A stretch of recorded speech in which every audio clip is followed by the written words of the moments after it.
আসসালামু আলাইকুম।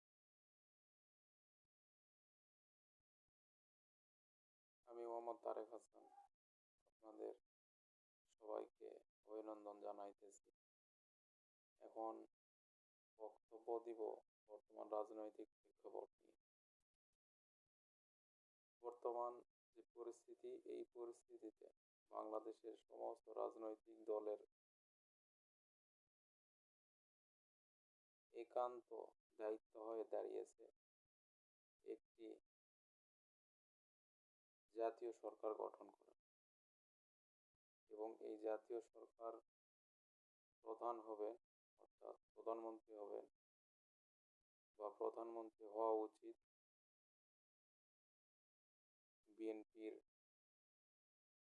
তারেক রহমানের, এবং রাষ্ট্রপতি হওয়া দরকার বা উচিত বলে আমি মনে করি জামাতে ইসলামের আমির ডক্টর শফিকুর রহমান।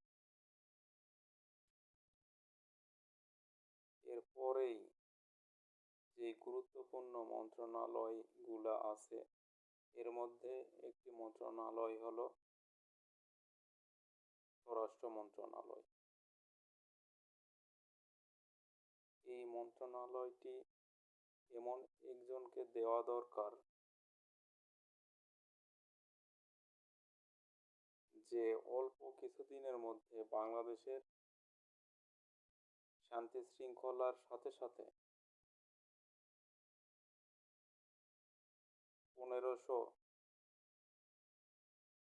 জনকে যে শহীদ করা হয়েছে, এর দ্রুত বিচার বাংলাদেশের মানুষের সামনে, বাংলাদেশের মানুষকে বিচার পাইয়ে দিবে এরকম একজনকে, এবং সে অবশ্যই হবে ভারত বিরোধী ব্যক্তিদের মধ্যে অন্যতম। এবং এই তালিকায় আমি বা অনেকের কাছেই পছন্দের ব্যক্তি হতে পারেন।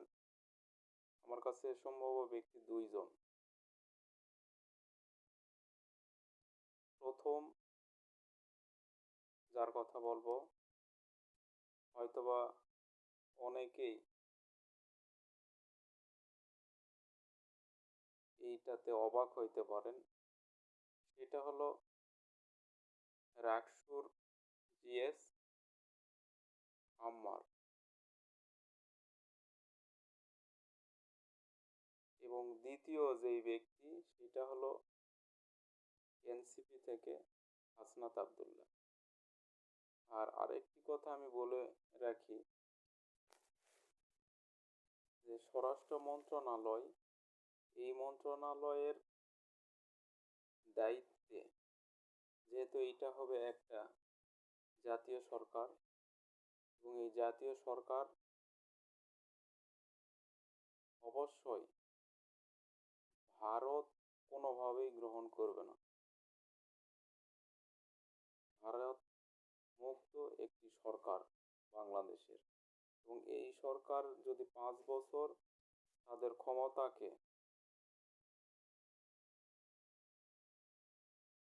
সুন্দরভাবে পরিচালনা করতে পারে, তাহলে আগামীর বাংলাদেশ হবে একটি গণতান্ত্রিক বাংলাদেশ, ভারত মুক্ত বাংলাদেশ। আর এর জন্যই স্বরাষ্ট্র মন্ত্রণালয়ের দায়িত্বে এই দুইজনের যে কোনো একজনকে দেওয়া দরকার। কারণ বর্তমান সময়ে ভারত বিরোধী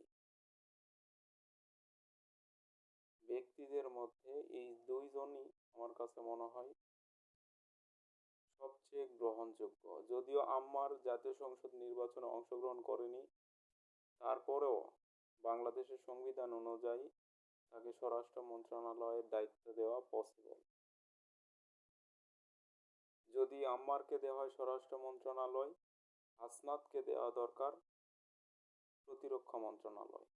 কারণ একটা জিনিস মনে রাখা দরকার, বাংলাদেশের আর্থিক বা অর্থনৈতিক পরিস্থিতি সামনের দিকে নিয়ে যাওয়ার সাথে সাথে সামরিক দিকটিও অত্যন্ত গুরুত্ব সহকারে দেখা দরকার। এবং এই 5 বছরের মধ্যে এমন একটা প্রতিরক্ষা ব্যবস্থা আমাদের তৈরি করতে হবে, যেই প্রতিরক্ষা ব্যবস্থা দিয়ে শুধু প্রতিরোধ না, প্রয়োজনে ইন্ডিয়াকে আমরা আক্রমণও করতে পারি। এইরকম একটা প্রতিরক্ষা ব্যবস্থা তৈরি করা দরকার এবং প্রতিরক্ষা পরিকল্পনা তৈরি করা দরকার। এবং আমি মনে করি 5 থেকে 10 বছরের মধ্যে এরকম একটা প্রতিরক্ষা ব্যবস্থা আমাদের বাস্তবায়ন করা সম্ভব, যদি সেই মন্ত্রণালয়গুলাতে ওই টাইপের ব্যক্তি থাকে, যারা হবে যোদ্ধাবাজ, যারা হবে নির্ভীক, যারা হবে সৎ। আর একটি কথা আমি আবারও বলে রাখি, গত 1000 বছরের ইতিহাস না, পৃথিবীর ইতিহাসে এমন কোনো সময় নাই, এমন কোনো জামানা নাই যেইখানে বাংলা রাজ্য ইন্ডিয়ার বা দিল্লিকে ডমিনেট করেনি। ছোট্ট দু একটা উদাহরণ দিব, সেটা হলো আজকে যে আমরা ইংল্যান্ড দেখি, তারা গোটা পৃথিবী শাসন করেছে। এর মূলেই ছিল একটি তাদের রাজ্য বা একটি মাত্র যুদ্ধ। এই যুদ্ধ তাদেরকে পৃথিবী দখলে সাহায্য করেছে বা তাদেরকে অর্থনৈতিকভাবে স্বাবলম্বী করেছে। সেটা হলো পলাশির যুদ্ধ। এবং মুঘলরা দেখেন, তারা এত বড় শাসক ছিল, যে এই সময়ে মুঘলরা পৃথিবীর সব থেকে শক্তিশালী সামরিক বাহিনী একটি ছিল, বা তাদের তাদের প্রতিরোধ করার মতো কোনো বাহিনী ছিল না, বা তাদের মতো অর্থনৈতিক অবস্থা কারো ছিল না। ওই সময়ও বাংলাকে আক্রমণ করার বা বাংলা দখল করার মতো তাদের সাহস ছিল না। মাত্র 12 জন ভূঁইয়া বা জমিদার, এই 12 জনের কাছে বা 12 জনের জন্য বাংলার আশেপাশেও আসতে পারতো না, ভিড়তে পারতো না।